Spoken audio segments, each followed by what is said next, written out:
하나님 말씀 보겠습니다.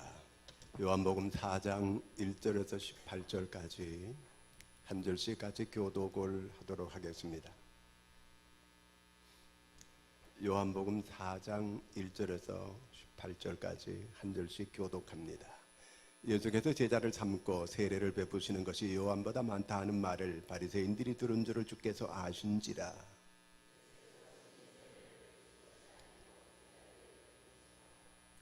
유대를 떠나서 다시 갈릴리로 가실새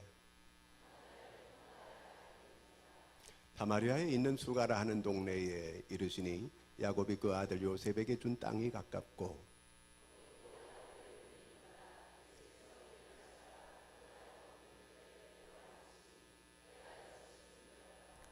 사마리아 여자 한 사람이 물을 기르러 왔음에 예수께서 물을 좀 달라 하시니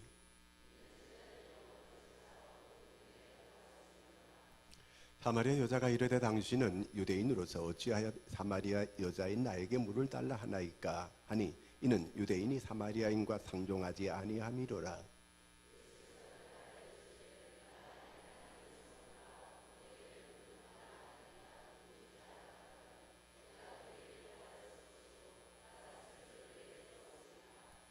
여자가 이르되 주여 물 기를 그릇도 없고 이 우물은 깊은데 어디서 당신이 그 생수를 얻겠사옵나이까.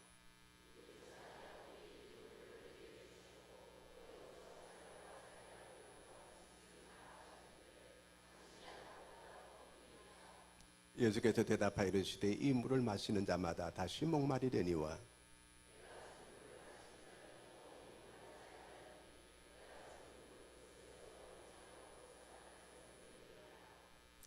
여자가 이르되 주여 그런 물을 내게 주사 목마르지도 않고 또 여기 물 기르러 오지도 않게 하옵소서. 여자가 대답하여 이르되 나는 남편이 없나이다. 예수께서 이르시되 네가 남편이 없다 하는 말이 옳도다.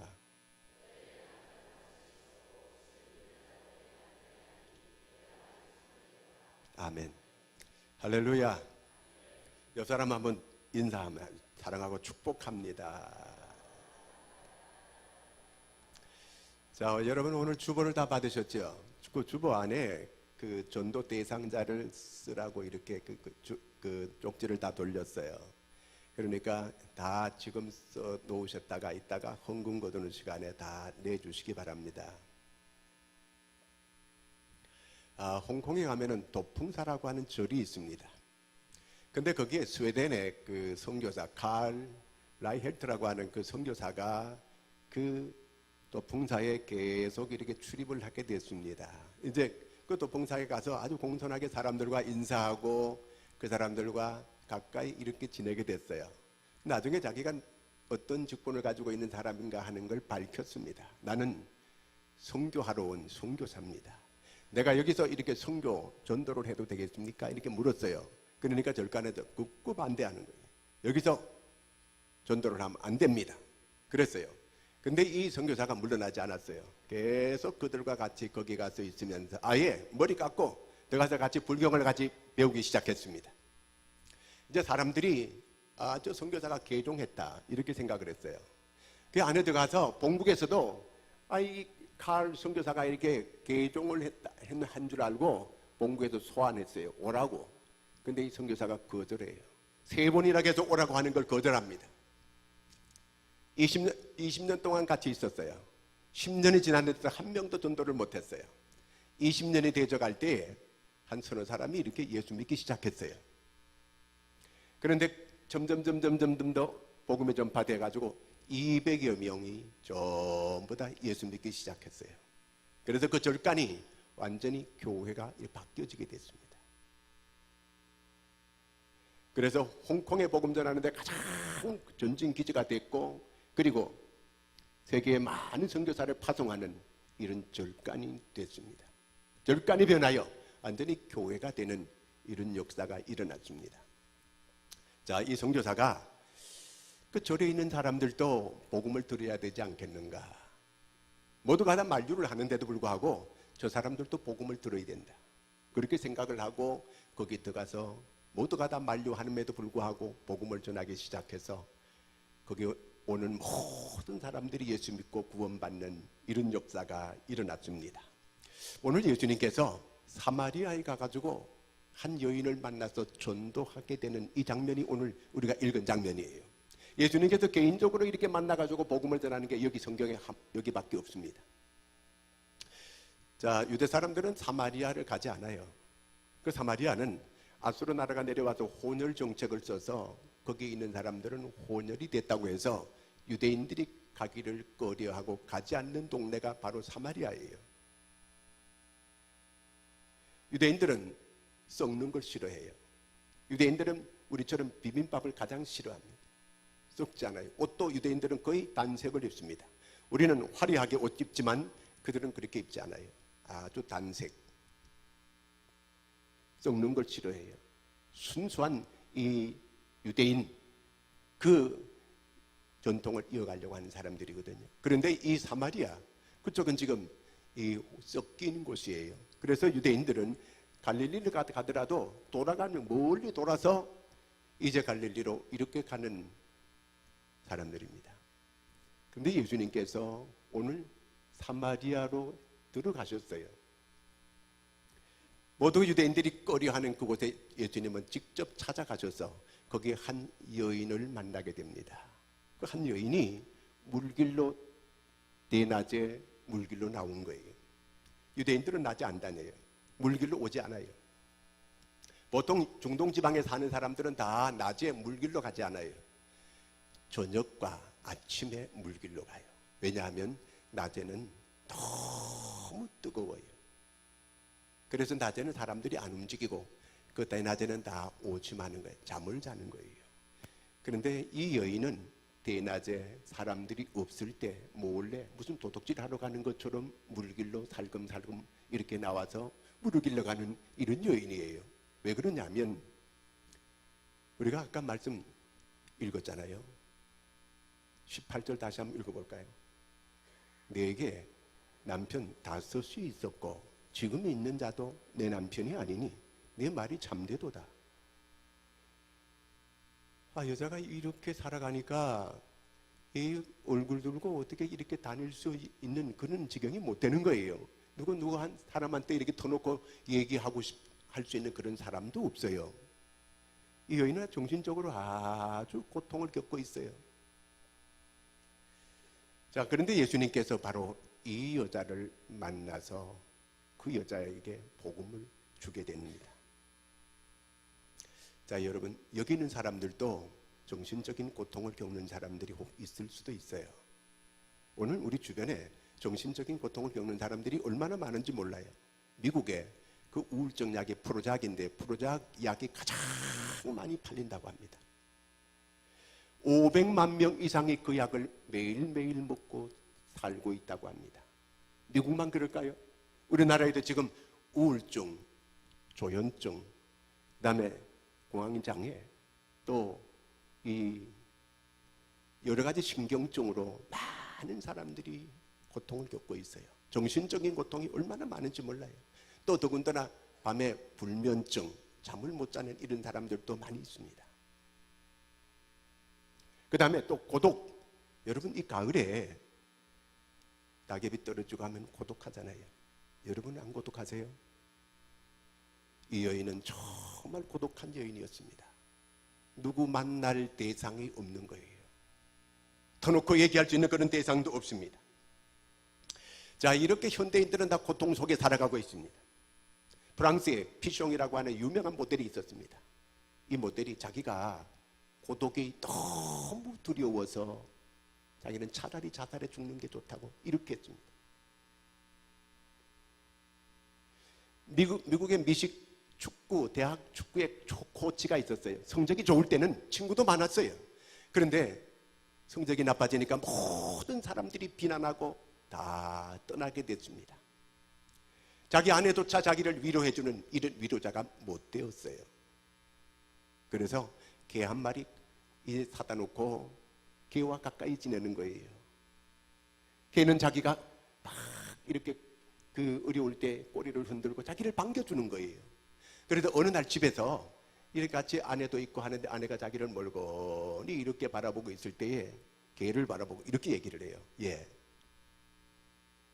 우리 집에 너 같은 친구 하나만 더 있었으면 내가 좋겠다, 이런 말을 해요.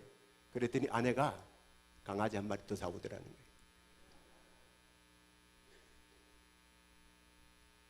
아내도 위로자가 되지 못하는 거예요. 자, 이렇게 고독한 이런 삶을 살아가는 이러한 현대인, 오늘 이 수가성의 여인도 마찬가지, 이런 고독 속에 있는 이 여인을 예수님께서 찾아와서 만나주는 거예요. 어떤 분은 자기가 너무 고독하고 괴로워서, 오늘 이 여인도 마찬가지일 거예요. 이 여인도 자다가도 벌떡 일어나가지고 울기도 하고, 때로는 술을 먹고 취해가지고 또 술 깨면 더 내가 이렇게 계속 살아가야 되는가 하는 이런 갈등 속에 살아가고 있는 이런 여인입니다. 자, 그보다 더 갈증을 느끼는 게 뭐냐면 사랑의 갈증이에요. 지금 5명하고 남자를 살아봤어요. 6명째 또 살아가고 있지만 이 남편에게 마음을 주겠어요? 자, 이렇게 계속 살다 보니까 자기가 정말 쓰레기같이 이렇게 삶을 살아가고 있다고 하는, 이런 가치 없는 삶을 살아가고 있다고 하는 거, 내가 이렇게 언제까지 이렇게 살아가야 되는가, 이런 갈증, 사랑의 어떤 갈증, 이런 갈증을 느끼고 살아가고 있습니다. 성경에 보면 솔로몬이라고 하는 사람이 있잖아요. 이 사람 가장 불쌍한 사람이에요. 정말 사랑의 갈증을 느껴가지고 여자를 1000명을 데리고 살아봅니다. 그 정도 되면은 자기가 만족할 것 같은데 그는 이런 고백을 해요. 전도서 보겠습니다. 1장 1절, 다윗의 아들 예루살렘 왕 전도자의 말씀이라. 전도자가 이르되 헛되고 헛되며 헛되고 헛되니 모든 것이 헛되도다. 자기가 1000명을 살아가지고 이렇게 살아보고 없는 게 없습니다. 화려한 왕궁입니다. 번쩍거리는 이러한 모든 시대를, 환경을 다 갖추고 이렇게 살아가고 있지만 그가 만족하다는 이런 말을 하지 않아요. 14절 한번 읽겠습니다. 내가 해 아래서 행하는 모든 일을 보았노라. 보라, 모두 다 헛되어 바람을 잡으려는 것이로다. 없는 거 다 갖춰가지고 살아보고 세상에 1000명을 데리고 살아요. 1명 데리고 살기도 힘드는데 1000명을 데리고 얼굴이나 제대로 다 알겠어요? 이름을 다 알겠어요? 어디다 그 마음을 주고 진정으로 한 사람을 사랑하고 사랑받아보고 그렇게 했겠어요?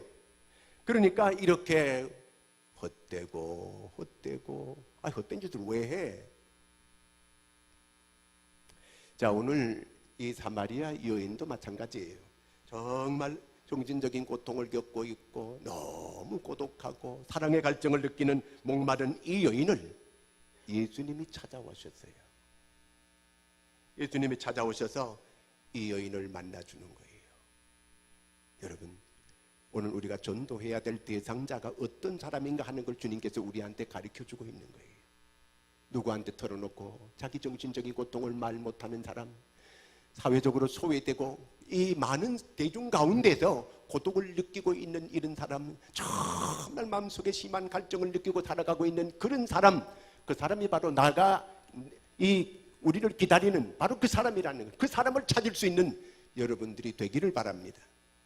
그 다음에 이 여인은 정신적인 고통보다가 더 큰 고통은 영적인 고통이에요. 영적인 고통을 하고 있다고 하는 그 얘기는 그 마음에 아주 양심이 있다는 그 얘기예요. 무슨 얘기냐면 자기가 이렇게 밑바닥의 삶을 살아가고 있는 그 가운데는 내가 이렇게 살아서는 안 되는데, 내가 이렇게 살다가 나의 끝이 어떻게 될 것인가, 이런 고민을 가지고 있는 거예요. 그렇게 밑바닥에 살다 보니까 그 마음속에 두려움과 공포가 늘 있는 거예요. 내 인생이 어떻게 끝날 것인가. 마지막에 그 양심이, 하나님께서 우리를 구원하기 위하여 마지막 최후의 양심을 살려놓아요. 이 여인의 양심이 살아있는 거예요. 그렇기 때문에 더 고통스러운 거예요. 언제 이 고통에 탈출할 수 있을까? 언제 내가 이 절망 속에서 일어날 수 있을까? 이러한 그 양심의 고통이 있는 거예요. 우리가 잘 아는 소련을 공산혁명을 일으킨 레닌, 레닌이 마지막에 죽을 때 그런 고백을 해요. 내가 저 인민들을 자유를 줬어야 되는데, 저 인민들의 자유를 줬어야 되는데 오히려 저들을 억압하고 저들을 숙청하고 피해 바다를 이루고 내가 잘못했다. 그러나 이제는 내가 때가 늦었다. 그리고 숨을 거두어 죽어요.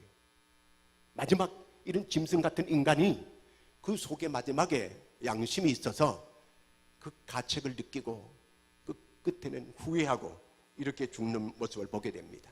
이 사마리아 여인도 마찬가지예요. 그 마음속에 양심의 가책을 가지고 있는 거예요. 그 고통이 너무 큰 거예요. 그래서 25절에 그는 뭔가를 기다리고 있는 거예요. 같이 읽습니다. 25절. 여자가 이르되 메시아 곧 그리스도라 하는 이가 오실 줄을 내가 아노니 그가 오시면, 이 여인은 뭔가 메시아를 기다리고 있는 거예요. 메시아가 오시면, 메시아가 오면 나를 여기서 건져줄 수 있어. 메시아가 오면은 모든 일인 데서 해방될 수 있을 거야. 이런 마음을 가지고 있는 거예요. 여러분, 오늘 예수님께서 이 여인이 영혼에 아우성치는 이 소리를 듣고 이 여인을 주님께서 찾아오신 거예요. 오늘 많은 사람들이 남몰래 하나님 이 고통에서 벗어나게 해주세요. 하나님 좀 살려주세요. 하나님 이 어려운 고난 속에서 내가 벗어날 수 있고 탈출할 수 있는 길을 열어주세요. 이렇게 안타깝게 간구하고 이 안타깝게 부르짖고 안타깝게 몸부림치는 사람들이 여기도 얼마든지 있을 수 있을 거예요. 메시아가 오면, 하나님이 나를 살려준다면 내가 살 수 있을 거야. 내가 이 고통에서 벗어날 수 있을 거야. 하나님께서 나만 붙잡아 주시면 나는 일어날 수 있을 거야. 이런 마음을 가지고 있는 사람이 있을 거예요. 주님께서 그 영혼의 부르짖는 소리를 들으시는 거예요. 이어른 교수가 쓴 평생 우물을 파는 사람이라고 하는 책에 보면 그 이어른 교수가 자기가 너무 고독하고 너무너무 목말라서 자기는 계속 샘을 파는, 우물을 파는 사람이라는 거예요. 너무너무 고독해서 자기는 명예를 얻는 명예의 갈증이 있어서 그래서 자기는 책을 썼다는 거예요. 그러니까 사람들이 자기를 존경하고 그래서 자기는 명예를 얻게 됐다는 겁니다. 그 다음에 또 돈을 벌기 위해서 애를 썼더니만 또 돈이 생겨지더라는 거예요. 병을 고치려고 애를 썼더니만 병원에 가서 또 자기 병도 고쳐지게 되더라는 거예요. 그러나 자기 마음속에 이 고독이라고 하는 것, 절대적인 이 고독, 이게 해결이 안 되더라. 목마름, 이게 해결이 안 되더라는 거예요. 자기가 이 목말라는 이걸 해결하기 위해서 자기는 영화를 보러 갔다는 거예요. 영화를 보고 나니까 더 고독하더라는 게 해결이 안 되더라는 거예요. 좋은 책을 자기가 사가지고 읽기 시작했다는 거예요. 그 좋은 책을 사가지고 읽어도 자기 마음속에 이 갈증이 해결 안 되더라는 거예요. 나중에 그는 깨달았다는 거예요. 아, 이게 진리에 대한 목마름이구나. 이 진리를 내가 깨닫게 되면 이 목마름이 해결될 수 있겠구나. 하나님을 만난다면 내가 이 목마름이 해결될 수 있겠구나. 그는 깨닫게 되고 교회를 나오게 되고 예수님을 만나게 됐다는 겁니다. 예수님을 만나니까 이 고독의 문제, 이 목마름의 문제가 다 해결되더라는 거예요. 할렐루야.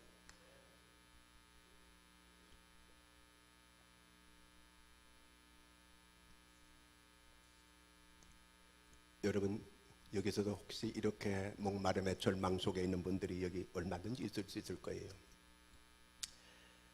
절망하면서 하나님 좀 나 살려주세요. 하나님 좀 살려주세요. 허우적거리면서 부르짖는 그런 분들이 있을 거예요.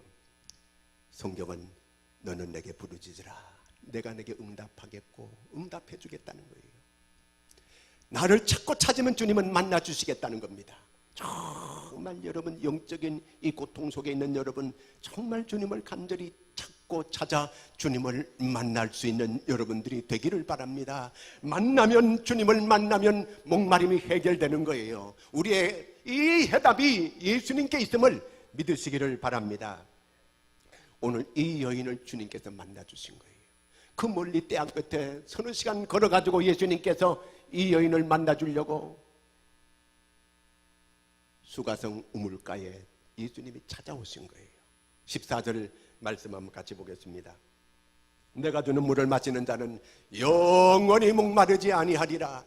내가 주는 물을 마신다면, 오늘 예수님께서 이 여인 보고 물을 좀 달라고 했습니다. 아니, 유대인들은 나한테 이렇게 상종도 하지 않는 사람들이 어떻게 물을 달라 하느냐? 네가 물 달라는 사람이 누군 줄 알았다면 네가 오히려 나에게 물을 구했으리라. 그러면 내가 생수를 내게 주리라, 주었으리라. 아니, 이렇게 깊은데 당신이 어떻게 내한테 이렇게 물을 길러가 줄 수 있겠느냐고. 이 여인은 영혼의 생수, 주님이 주시는 영혼의 생수를 알지 못했던 거예요. 그냥 물리적인 이 물만 알고 있었던 것을 볼 수 있습니다. 오늘 주님께서 이렇게 목말라하고, 이렇게 갈급해하고, 이렇게 영혼의 몸부림을 치면서 주님을, 메시아를 만나려고 했던 이 여인, 주님께서 이 여인을 아시고 찾아가 주시고 이 여인을 만나 주셨습니다. 그러면서 생수를 마시라는 거예요. 생수가 뭘까요? 자, 생수는 에스겔 47장에 보면은 성령을 말해요. 예수님께서 성령을 받으라 그랬잖아요. 그러듯이 오늘 우리가 성령 받으면, 성령이 충만하면 영혼의 갈증이 다 해결이 되는 거예요. 그 다음에 요한복음 6장 35절에 이렇게 기록하고 있습니다. 예수께서 이르시되 나는 생명의 떡이니 내게 오는 자는 결코 줄이지 아니할 터이요 나를 믿는 자는 영원히 목마르지. 예수를 마시는 자는 영원히 목마르지 않는다는 거예요. 예수님을 어떻게 마시는가? 예수님을 마신다는 것은 예수님을 믿는다는 뜻이에요. 예수님을 마신다는 것은 예수님을 나의 구주와 주로 영접한다는 걸 말하는 거예요. 예수님을 영접하게 되면, 우리가 물을 마시게 되면 내 몸에 물이 들어와서 나를 시원하게 하듯이, 예수님을 영접하게 되면 예수님이 내 마음의 영적인 문제를 다 내 속에 들어오셔서 해결해 주시는 줄로 믿으시기를 바랍니다. 예수를 만나기 전까지는 이 우리 인간의 이 고독의 문제, 갈증의 문제 해결이 안 돼요. 여러분, 여기 있는 분들도 많은 갈증을 느끼는 사람들이 있을 거예요. 돈에 대한 갈증을 계속 느끼는 거예요. 돈. 계속 갈증을 느껴요. 또 어떤 사람은 쾌락에 대한 갈증을 계속 가지고 있는 사람이 있어요. 어떻게 하면 좀 쾌락을 누리고 살아갈 수 있을까? 쾌락에 대한 이 갈증을 느껴요. 또 어떤 사람들은 행복에 대한 갈증이에요. 어떻게 하면 좀 행복하게 살 수 있을까? 여기 가면 행복이 있을까? 저기 가면 행복이 있을까? 막 행복을 찾아 이렇게 갈증을 느끼고 살아가고 있어요. 어떤 사람은 지식에 대한 목마름이 있어요. 조금만 더 공부를 하려고, 어떻게 하든지 학이라도 좀 더 한 개 더 가져보려고 이렇게 목마름을 가지고 있습니다. 여러 가지 이런 갈증을 느끼고 살아가는 우리 현대인들, 오늘 어떻게 하면 이 갈증이 풀어질까요? 어디에도 우리의 갈증을 풀어줄 수 있는 곳은 세상에 없습니다. 예수님께서 오늘 말씀하시는 거예요. 내가 주는 물을 마시는 자는 영원히 목마르지 아니하리라. 이 주님을 우리가 모셔드리고 주님을 내가 진정으로 만나면 이 문제가 다 해결되는 줄로 믿으시기 바랍니다. 28절 같이 읽습니다. 여자가 물동이를 버려두고 동네로 들어가서 사람들에게 이르되, 이 여인은 사람들 눈을 피해서 지금 대낮에 물길로 나온 여인이에요. 그런데 물 길러 왔으면 물을 길러 가야 되는데 물동이 내버리고 동네로 달려들어가는 거예요. 뭔가 막혀있던 사람이 확 열리는 이런 모습을 가지고 어둡던 이 모습이 이제는 환하게 밝은 모습으로 동네 사람들이 이전에 여인이 아니거든 이게요. 저 여자가 어떻게 저렇게 됐을까? 모두가 다 놀라는 거예요. 29절 같이 읽습니다. 내가 행한 모든 일을 내게 말한 사람을 와서 보라. 이는 그리스도가 아니냐? 자기는 그리스도를 만났다는 거예요. 메시아를 만났다는 거예요. 우리 모든 문제를 해결할 수 있는 메시아, 이 메시아를 자기가 만났다는 겁니다. 그렇기 때문에 여러분들도 이 메시아를 만나시기 바랍니다. 막 외치기 시작했어요. 그랬더니 동네 사람들이 와 몰려나와가지고 예수님을 만나고 그들이 다 구원받는 이런 놀라운 역사들이 일어나게 되었습니다. 여러분은 어떤 갈증을 지금 느끼고 있습니까? 여러분은 이 절대적인 이 고독, 이 문제를 어떻게 해결하려고 하고 있습니까? 예수님을 만나면 이 문제가 저절로 다 해결되는 것을 믿으시기를 바랍니다. 힘을 찾고 찾으세요. 이렇게 갈증을 느끼면서 이렇게 목말라는 이 여인을 주님께서 찾아가 만나 주셨습니다. 예수님께서 우리 목마른 문제를 해결하기 위하여 본인이 십자가에서 피 흘려 죽어 주셨습니다. 그러면서 내가 목마르다. 예수님께서 이렇게 목말라 하시는 것은 우리를 목마르지 않게 하기 위하여 예수님이 십자가에서 목말라 하신 것입니다. 그래서 우리 누구든지 그 예수를 만나고 그 예수를 모셔드리고 그 예수를 믿기만 하면 모든 이 갈증, 절대적인 이 고독, 이 모든 갈증이 해결되는 것을 믿으시기를 축원합니다. 오늘 이렇게 이런 고통, 정신적인 고통, 영적인 고통, 그런 갈증을 가지고 있고 이런 갈증 속에서 목말라는 그런 사람들에게 오늘 우리는 찾아가서 예수님, 예수가 바로 해답이라고 이렇게 증거할 수 있는 저와 여러분이 될 수 있기를 주의 이름으로 축원합니다. 기도하겠습니다. 하나님 아버지, 오늘 많은 사람들이 정신적인 고통과 영적인 고통, 또 세상에서 목말라 고통하는 이런 심령, 오늘 주님께서 바로 그 여인을 찾아가 주셨고 만나 주셨고 문제를 해결하여 주셨습니다. 오직 아버지, 이 모든 정신적인 것, 영적인 것, 또 갈증의 모든 문제는 오직 예수님이 해답인 것을 우리가 분명히 깨달았습니다. 이 예수님을 만나고 이 예수님을 증거할 수 있는 저희가 되게 하여 주시옵소서. 예수님의 이름으로 기도드리옵나이다. 아멘. 자, 우리 그 쪽지 다 썼는 거 3사람씩 써서 같이 제출해 주시기 바랍니다. 찬송 508장.